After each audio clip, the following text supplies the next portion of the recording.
ہرقل شاہ روم نے قریش کے قافلے میں ایک آدمی بلانے کو بھیجا، اور اس وقت یہ لوگ تجارت کے لیے ملک شام گئے ہوئے تھے، اور یہ وہ زمانہ تھا جب رسول اللہ صلی اللہ علیہ وسلم نے قریش اور ابو سفیان سے ایک وقتی عہد کیا ہوا تھا۔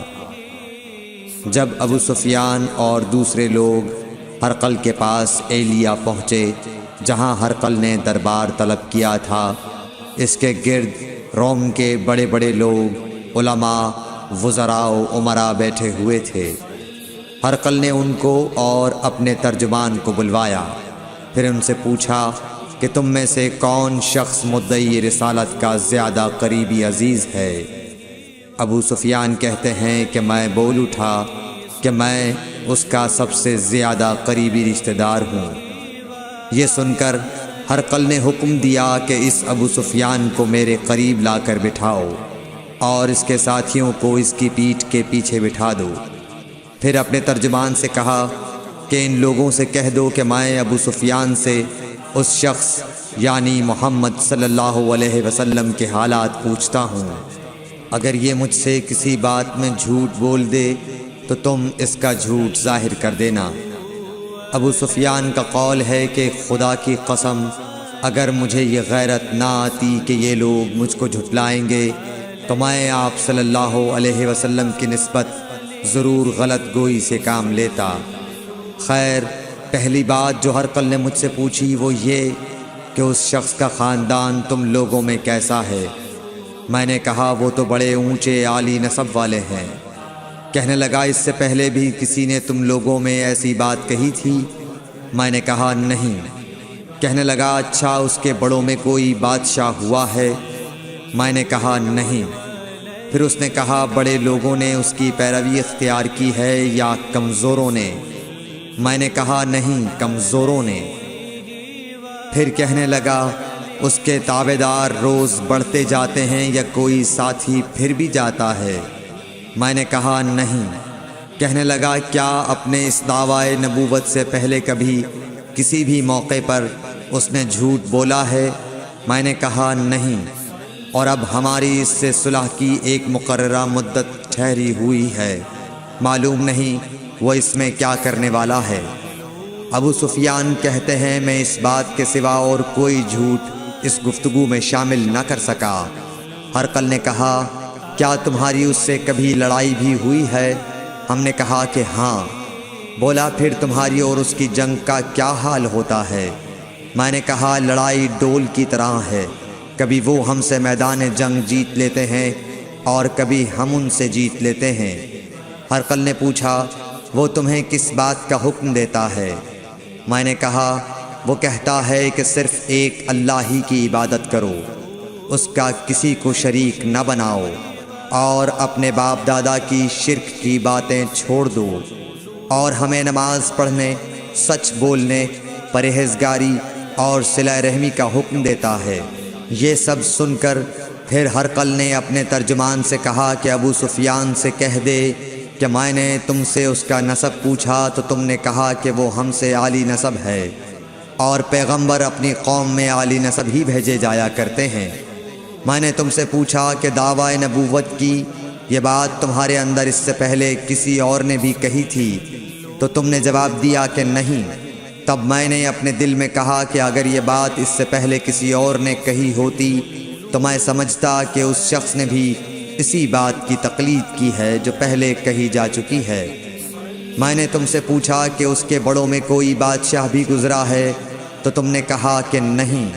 تو میں نے دل میں کہا کہ ان کے بزرگوں میں سے کوئی بادشاہ ہوا ہوگا تو کہہ دوں گا کہ وہ شخص اس بہانے اپنے آباء و اجداد کی بادشاہت اور ان کا ملک دوبارہ حاصل کرنا چاہتا ہے۔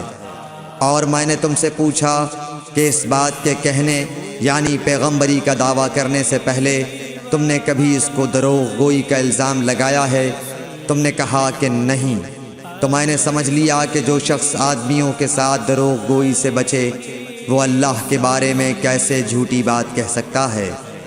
اور میں نے تم سے پوچھا کہ بڑے لوگ اس کے پیرو ہوتے ہیں یا کمزور آدمی؟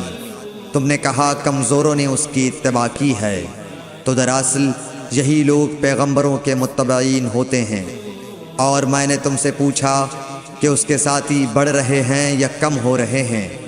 تم نے کہا کہ وہ بڑھ رہے ہیں، اور ایمان کی کیفیت یہی ہوتی ہے حتیٰ کہ وہ کامل ہو جاتا ہے۔ اور میں نے تم سے پوچھا کہ آیا کوئی شخص اس کے دین سے ناخوش ہو کر مرتد بھی ہو جاتا ہے؟ تم نے کہا نہیں۔ تو ایمان کی خاصیت بھی یہی ہے، جن کے دلوں میں اس کی مسرت رچ بس جائے وہ اس سے لوٹا نہیں کرتے۔ اور میں نے تم سے پوچھا کہ آیا وہ کبھی عہد شکنی کرتے ہیں؟ تم نے کہا نہیں۔ پیغمبروں کا یہی حال ہوتا ہے، وہ عہد کی خلاف ورزی نہیں کرتے۔ اور میں نے تم سے کہا کہ وہ تم سے کس چیز کے لیے کہتے ہیں؟ تم نے کہا کہ وہ ہمیں حکم دیتے ہیں کہ اللہ کی عبادت کرو، اس کے ساتھ کسی کو شریک نہ ٹھہراؤ، اور تمہیں بتوں کی پرستش سے روکتے ہیں، سچ بولنے اور پرہیزگاری کا حکم دیتے ہیں۔ لہٰذا اگر یہ باتیں جو تم کہہ رہے ہو سچ ہیں تو ان قریب وہ اس جگہ کا مالک ہو جائے گا کہ جہاں میرے یہ دونوں پاؤں ہیں۔ مجھے معلوم تھا کہ وہ پیغمبر آنے والا ہے، مگر مجھے یہ معلوم نہیں تھا کہ وہ تمہارے اندر ہوگا۔ اگر میں جانتا کہ اس تک پہنچ سکوں گا تو اس سے ملنے کے لیے ہر تکلیف گوارا کرتا۔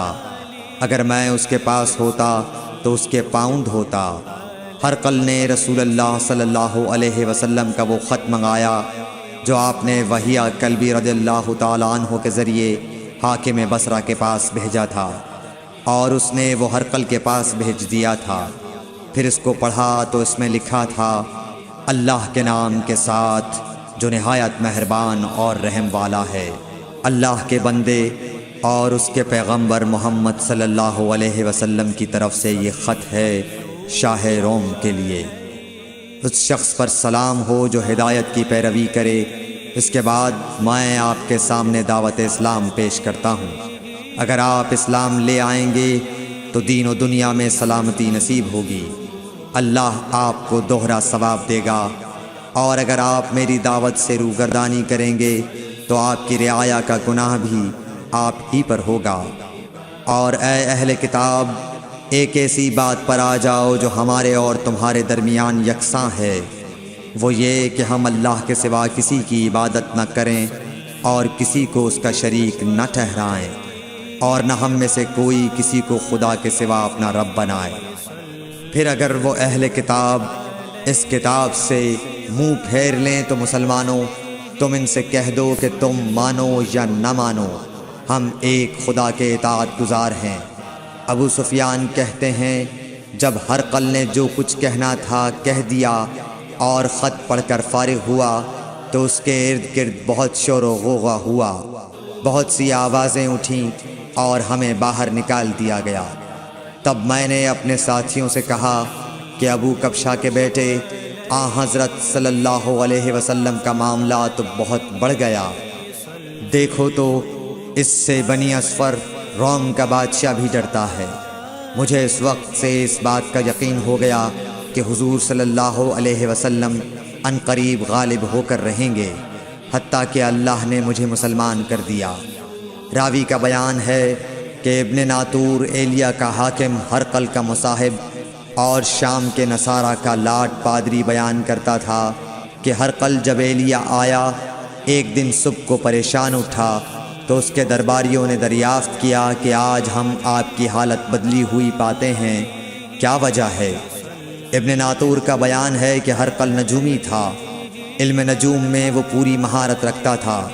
اس نے اپنے ہم نشینوں کو بتایا کہ میں نے آج رات ستاروں پر نظر ڈالی تو دیکھا کہ ختنہ کرنے والوں کا بادشاہ ہمارے ملک پر غالب آ گیا ہے۔ بھلا اس زمانے میں کون لوگ ختنہ کرتے ہیں؟ انہوں نے کہا کہ یہود کے سوا کوئی ختنہ نہیں کرتا، سو ان کی وجہ سے پریشان نہ ہوں۔ سلطنت کے تمام شہروں میں یہ حکم لکھ بھیجیے کہ وہاں جتنے یہودی ہوں سب قتل کر دیے جائیں۔ وہ لوگ انہی باتوں میں مشغول تھے کہ ہرقل کے پاس ایک آدمی لایا گیا جسے شاہ غسان نے بھیجا تھا۔ اس نے رسول اللہ صلی اللہ علیہ وسلم کے حالات بیان کیے۔ جب ہرقل نے سارے حالات سن لیے تو کہا کہ جا کر دیکھو وہ ختنہ کیے ہوئے ہے یا نہیں۔ انہوں نے اسے دیکھا تو بتلایا کہ وہ ختنہ کیا ہوا ہے۔ ہرقل نے جب اس شخص سے عرب کے بارے میں پوچھا تو اس نے بتلایا کہ وہ ختنہ کرتے ہیں۔ تب ہرقل نے کہا کہ یہی محمد صلی اللہ علیہ وسلم اس امت کے بادشاہ ہیں جو پیدا ہو چکے ہیں۔ پھر اس نے اپنے ایک دوست کو رومیہ خط لکھا اور وہ بھی علم نجوم میں ہرقل کی طرح ماہر تھا۔ پھر وہاں سے ہرقل حمص چلا گیا۔ ابھی حمص سے نکلا نہیں تھا کہ اس کے دوست کا خط اس کے جواب میں آ گیا۔ اس کی رائے بھی حضور صلی اللہ علیہ وسلم کے ظہور کے بارے میں ہرقل کے موافق تھی کہ محمد صلی اللہ علیہ وسلم واقعی پیغمبر ہیں۔ اس کے بعد ہرقل نے روم کے بڑے آدمیوں کو اپنے حمص کے محل میں طلب کیا اور اس کے حکم سے محل کے دروازے بند کر لیے گئے۔ پھر وہ اپنے خاص محل سے باہر آیا اور کہا، اے روم والو، کیا ہدایت اور کامیابی میں کچھ حصہ تمہارے لیے بھی ہے؟ اگر تم اپنی سلطنت کی بقا چاہتے ہو تو پھر اس نبی صلی اللہ علیہ وسلم کی بیعت کر لو اور مسلمان ہو جاؤ۔ یہ سننا تھا کہ پھر لوگ وحشی گدھوں کی طرح دروازوں کی طرف دوڑے مگر انہیں بند پایا۔ آخر جب ہرقل نے اس بات سے ان کی یہ نفرت دیکھی اور ان کے ایمان لانے سے مایوس ہو گیا تو کہنے لگا کہ ان لوگوں کو میرے پاس لاؤ۔ جب وہ دوبارہ آئے تو اس نے کہا، میں نے جو بات کہی تھی اس سے تمہاری دینی پختگی کی آزمائش مقصود تھی، سو وہ میں نے دیکھ لی۔